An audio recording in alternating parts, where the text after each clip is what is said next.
Hi everyone, you're welcome back to my channel. Today we are going to learn how to cut and sew this A-line dress with a cowl neck and a snatch waistline. If this looks like something you are interested in, kindly watch to the end.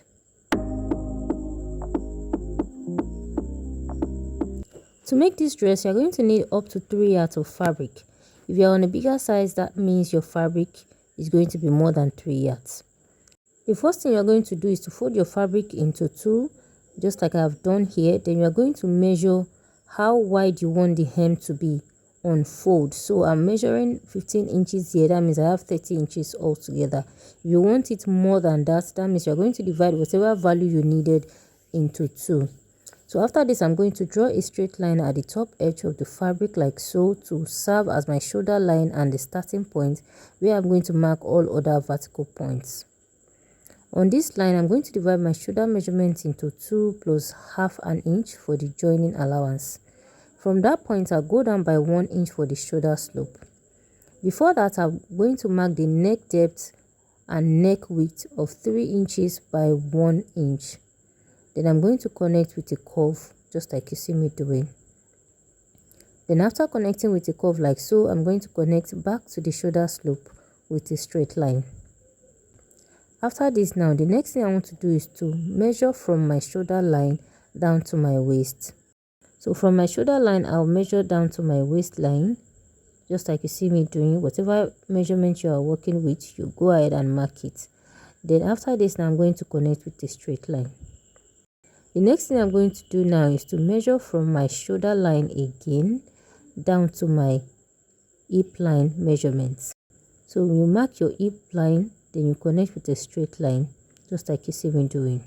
So after this, now I'm going to measure from the shoulder line again down to the dress length. So whatever measurement you are using for your dress length, you're going to measure from the shoulder line down to the dress length plus your folding allowance on the hem.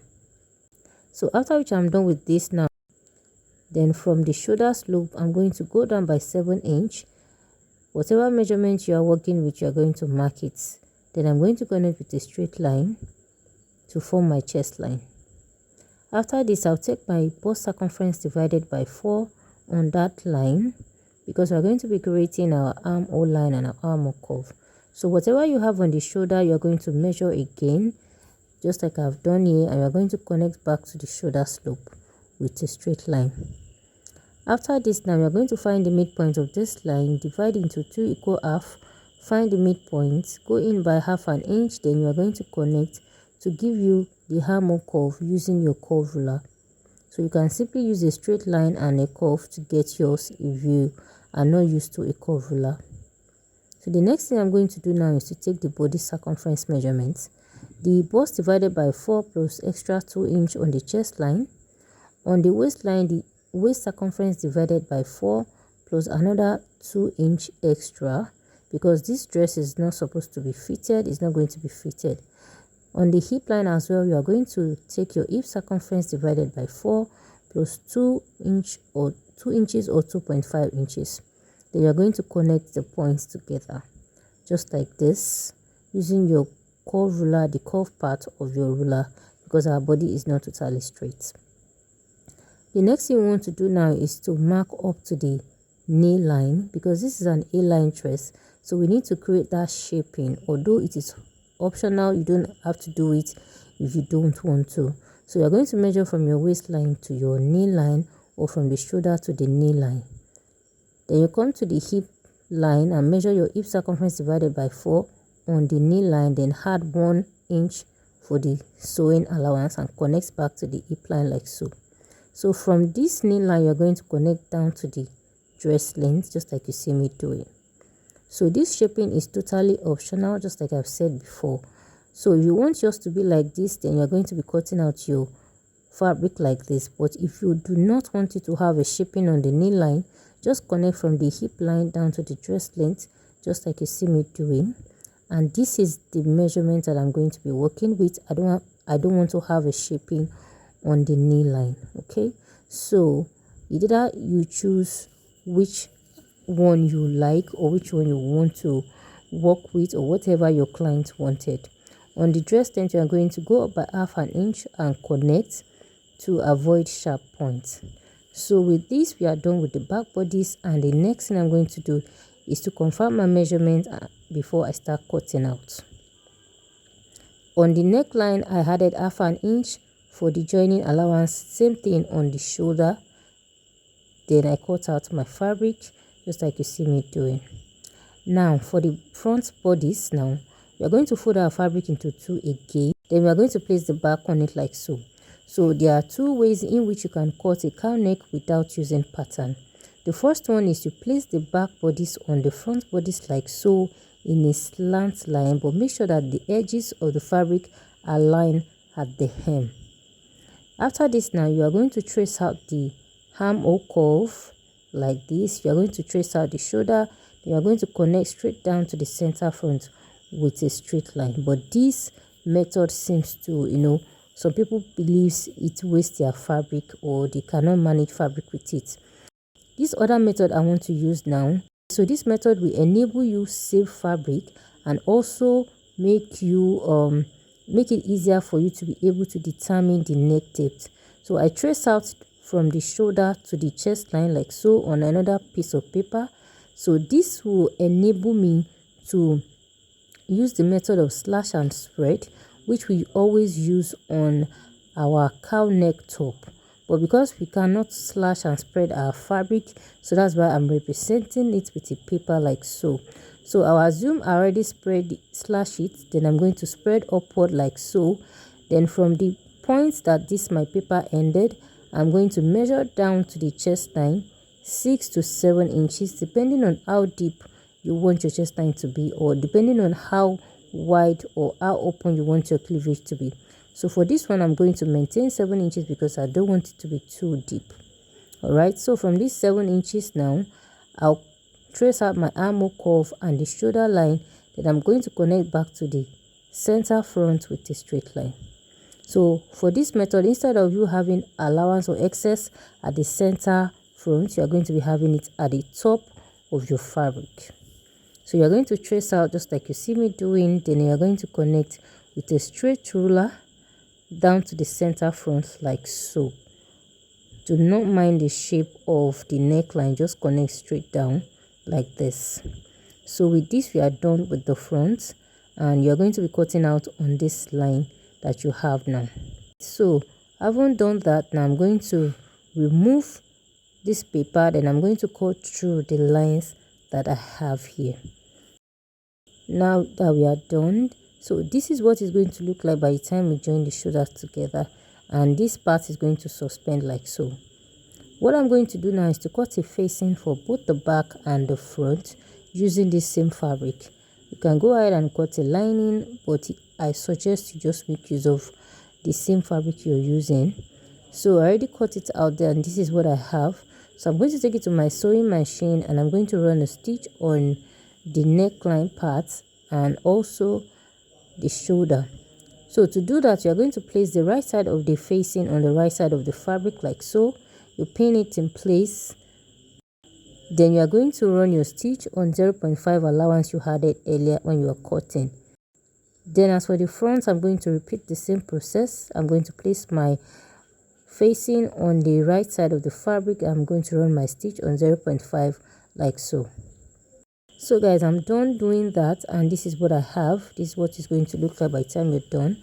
Then I also did the same thing for the back, and I top stitch on the facing. I'm still going to use my hemming gum to hold it down, after which I'm done with the joining and the sewing. So the next thing you want to do now is to place the shoulder on each other like so. Then I'm going to be using the facing of the front bodies to turn the shoulder. Then I'm going to run a stitch on it. This is just to secure the shoulder area, to secure the raw edges and the seam allowance. So guys, I'm done with that, and as you can see, our cow neck is visible already. So the next thing I want to do now is to take the body circumference using the added seam allowance. So remember, we added 2 inches. You are not going to be stitching the whole 2 inches. You can just stitch 1 inch so that you can still have excess. So I already stitched my rope, then I have my loops here. So what I'm going to be doing now is to mark the point where I'll have my loops. So it's going to be exactly on the waistline, 1 inch above the waistline, 1 inch below the waistline. This depends on how you want it, but it has to target the waistline. So just like you see me marking, I'm going to mark 1 inch away from the waistline and 1 inch below the waistline. That means I'm going to be having 3 loops on the waistline on each side.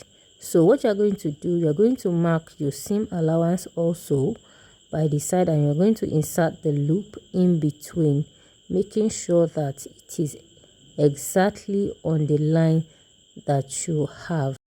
Now for the sleeve, I'm going to be cutting a trumpet sleeve because that is what we have on the style, and then that is what I want to have on the dress as well. So you can go ahead and cut any sleeve of your choice. It's not a must you have a trumpet sleeve. So for this sleeve, of course, it's going to be a long sleeve, and plus the allowance, the joining allowance on the shoulder and the folding on the hem, I'm going to be marking 25 inches altogether.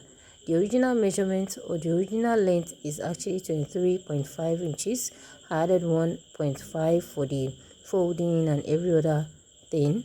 Then I'm marking my biceps, I mark my armhole measurement, and I'm going to connect to the sleeve length. So for the width of the sleeve is between 11 to 12 inches because you don't want it to be too wide, and at the same time you want it to give that shape. So I mark another 1 inch and I connect back to the sleeve length for the joining allowance. So I already have a video on how to draft and cut a trumpet sleeve. I'll be dropping the link below. Kindly check the description box for the link to that video. Then on the hem, I'm going to be folding in 1 inch like so. Then half an inch is going to be on the sleeve cap for the joining on the shoulder. After that, I'm going to join the side of the 2 sleeves, and I'm going to fix to the body of the dress, and I'm also going to fold the hem of the dress. So guys, this is the final look of the dress. As you can see, I have my ropes inserted into my loop, so you are going to take your time to do this. If you have a safety pin, kindly make use of it, and if you have someone that can do that for you to make it faster, but it's something you can do on your own. So I'm going to lace the back of this dress now. Then we are going to tie it or adjust it to how tight or how fitted you want it to be on you. Then as for the neckline, as you can see, it is not too deep, and at the same time it is not too high. Okay, so then another thing is about the sleeve. As you can see, it's not too wide, it's just moderate. So go ahead and do as you like about this. Then as for the knee line, if you shape the knee line, it's not going to be straight like mine, it's going to have that fish shape. So this depends on what you want, it depends on your preference or what your client wants. So just go ahead and explore your creativity.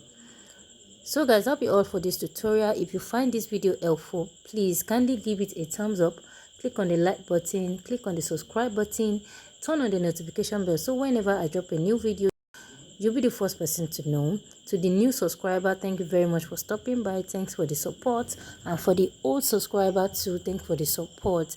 And please, if you have a video request, kindly drop in the comment section. If you have a comment, a thought or suggestion, kindly drop for me in the comment section as well. Until next time that we meet again in my next tutorial, bye bye and take care of yourself.